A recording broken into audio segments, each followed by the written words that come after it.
سؤال معلش، هو في كام حد مصري هنا؟ يعني المصري يرفع ايده كده واتمنى ان اشوفه. اوه حلو ده جدا، حلو ده جدا، حلو زي الفل. انا بص انا مش هكدب عليكم، انا السفريه اللي فاتت وقعت في شويه مواقف ما يعلم بيها الا مصري وربنا، والله العظيم. والله ما يعلم بيها الا ربنا ومصري، والله العظيم. انا جيت اول ليله بعد الشو، لقيت حد كويتي داخل باك ستيج بقى بعد الحفله وبعد الشو كده. بجد تسلم المرة اللي جابتك.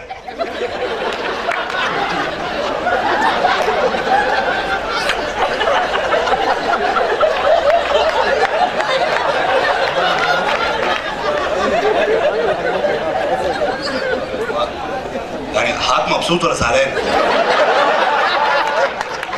عادي ما فيها شيء. على فكرة هنا ممكن لو حاجة عجبتكم تسقفوا، مش عيب. يبقى عادي ما فيها شيء.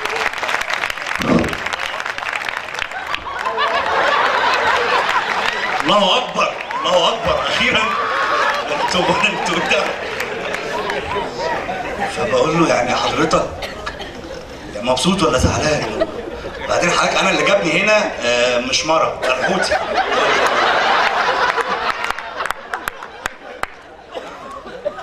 بقول لك قلت له ماشي اهدى بس عشان انت عندك البواسير.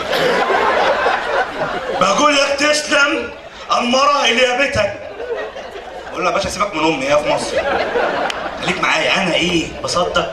ضحكتك؟ ايه زعلتك؟ ايه؟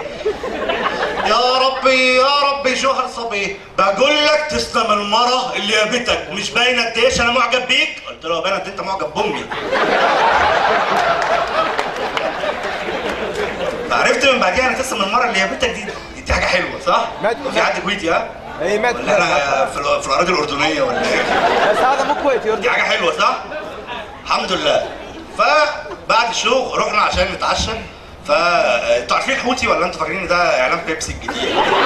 انتوا عارفين مين الحوتي؟ هو حد من الاورجنايز وكده. فالحوتي مخرجنا انا ووليد وصلاح وهو ونتعشى بره كده. فاول ما دخلنا المطعم فقاعدين وكده فبيقول لي مين؟ قلت له ايوه. قال هجيب لك مكبوس. قلت له حبيبي انا جايب بزياده من مصر ومعايا غيارات يعني. فقال لي طب اجيب لك عصيده. قلت له قسما انا مش عايز اتعبك، انا هجيب من السوق الحر وانا راجع. قال لي امال هتاكل ايه؟ قلت له ايه؟ هو انت قلت ده اكل؟ قال لي اه. قلت له يا عم لا ما اعرفش. بص يا حوتي يعني هات لي اي حاجه. في كفته؟ قال لي اه. قلت له هات لي شويه كفته وشويه رز. طب خلاص لو سمحت هات له عيش وكباب.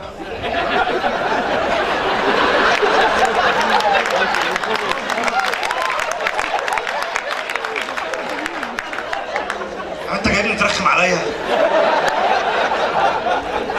عايز رز وكفته. قلت له ايه؟ قال لي بص يا مين؟ قلت له انا باظ اهو. قال لي هنا الرز يعني عيش. قلت له تمام. والكفته يعني كباب. قلت له تمام. طب لو عايز كباب قول له تكه. طب لو عايز فراخ قول له دجاج. طب لو انا عايز عيش قول له خبز. اخرب بيت ام الدوخ انا قاعد بكتب وراه بقى. بقيت لو في الفندق عوزت حاجه فاهم. فوليد قال له هات لي ايس كريم. قلت له مش هتاكل؟ قال لي ما كده انا يعني سلطه.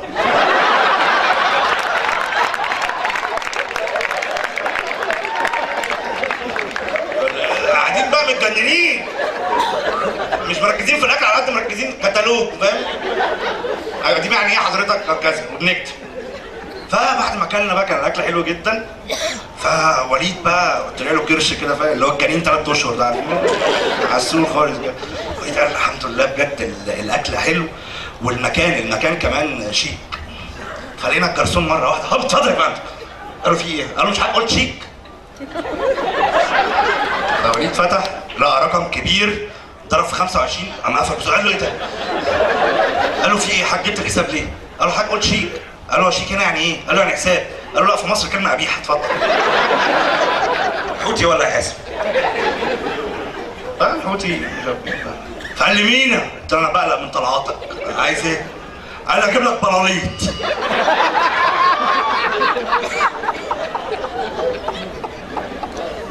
نعم؟ بلاليط. انت بتضحك ليه وانت بتقولها؟ انت تجيب لي مش كل واحد معاه بيبقى معاه بلاليطه؟ قال لي لا بلاليط دي تحليه اكل. انتوا هنا بتاكلوها؟ احنا عم تاكلوها؟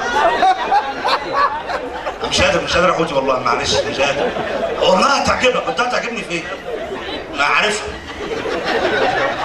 والله ما قادر احوتي معلش، والله قلت له ماشي هات لي بلوط واحد. فما قلت له هات لي بلوط، ولا هم لازم ينزلوا مع بعض، بس احنا عندنا بينزلوا مع بعض.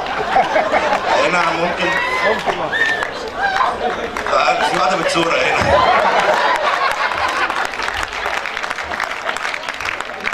قال لي لا هم بينزلوا مع بعض. قلت له طب زي عندنا يعني، هات طبق بلاليط كل واحد فينا ياخد بلوط. يلا بقى. قلت له ناكل بلاليط نروح هناك. الحمد لله ده تاني موقف. يومها يعني تاني يوم بقى كان تاني يوم في الشو، فخارجين بقى من المسرح. كان الحفله في المسرح في مسرح مش فاكر اسمه يعني. نعم؟ دي مرقبانه ولا ايه؟ كانت فين انا مش فاكر. طيب ماشي.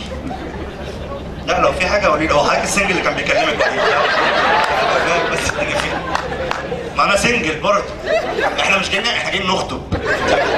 احنا مش جايين نعمل حفلات. فبعد الشو خارجين احنا جاي من المسرح، فلقيت حد كويتي قال لي مينا. قلت له يا عم انا واقف جنبك، في ايه الاوفر ده؟ مينا قديش ومش عارف ايه من زمان بشوفك على اليوتيوب، نفسي اتعرف عليك، يعني اتعرف بيك، اتكلم معاك، اتحرش فيك. ها؟ اتحرش فيك. قلت له انت انا هاجي بالحنيه مثلا؟ ده حاجه يعني تتحرش فيا ليه؟ انا ولد. انت عادي؟ باللي بيجي في ايدك؟ عادي يعني؟ تاني بتشوق. مينا؟ قلت له انا ما بجيش بالحنيه. انت فاهم غلط؟ مينا بجد مش عارف. فانا الواد عصبني، فببص شمالي كده لقيت ظابط، فقمت رايح له لو سمحت الله يبارك لك الولد اللي هناك ده عايز يتحرش بيا. قال له فيها ايه؟ انا اعمل فيها ايه حضرتك؟ بقول لك عايز يتحرش مش بيا، فيا، ده عايز يتحرش فيا. اكيد بيحبك. ده المبرر؟ يعني ده مبرر حضرتك يعني؟ طب يعني حضرتك اهو، حضرتك مثلا انا ممكن اتحرش بيك؟ قال لي لا لو صحاب ماشي. قلت له يا باشا حضرتك فهمني بس الله يبارك. قال لي اتحرش فيك يعني. انا كنت اتحرش فيك. قلت له ايه؟ قال لي قلت له والله. قال لي قلت له بجد؟ ففهمت ان في الكويت اللي هو اتحرش فيك دي لا انكشك اهزر معاك. الحمد لله كل اللي فات بقى كوم البلاليط، وربنا يعدي الحته اللي جايه دي على خير. كوم تالت يوم، فانا ما كنتش عامل حسابي في الهدوم، فالهدوم عجزت معايا، فبنحضر الهدوم بقى للشو، فالهدوم ملعبكه معايا ومش عارف ايه. فبفتح باب الاوضه بقى، انت في توتر وفي حاجات كتير ومش عارف ايه، فمش عارف بعمل ايه. فبفتح باب الاوضه، فلقيت حد كويتي معدي، فبقول له بعد اذن حضرتك بس عندك مكوه؟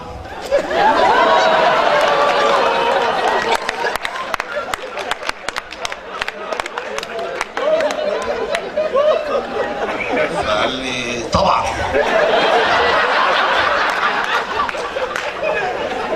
فقلت له معلش عشان انا ما عنديش مكوه. قال لي حرام. ما عنديش يعني، انا ما عنديش في الاوضه مكوه. معلش الله يبارك لك بس مكوتك 5 دقايق ورجعها. قال لك ايه؟ تاخدها وترجعها تاني؟ مكمل اخدها اروح بيها؟ هديها لك تاني معلش. اصل هي الفكره ان الاوضه ما فيهاش مكوه، وانا مكوتي ما جبتهاش من مصر عشان هي جه عليها ميه وبوظت. قال لي كيف اديك مكوتك؟ قلت له يا عم والله احافظ عليها، والله ما تخاف.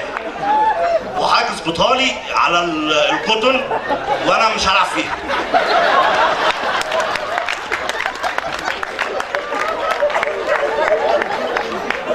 بقول له الاخ مصري، بقول له انتوا عندكم محدش بيكوي هدوم غير المصريين؟ بقول له اه يا عم مصري. قال هايدي مكوى. قلت له ماشي. بصيت ورايا وقول لي عليك واحد. قال لي لا هايدي مكوى، هايدي مكوى. قلت له ايه اللي مكوى؟ قال لي هايدي. قلت له انا حكم اجيب القميص واقعد عليه كده يتكلم؟ مش فاهم. قال لا هايدي في الكويت بنسميها مكوى. قلت له قسما بالله انا مجهودي زي الفل وشغاله وما جاش عليها ميه.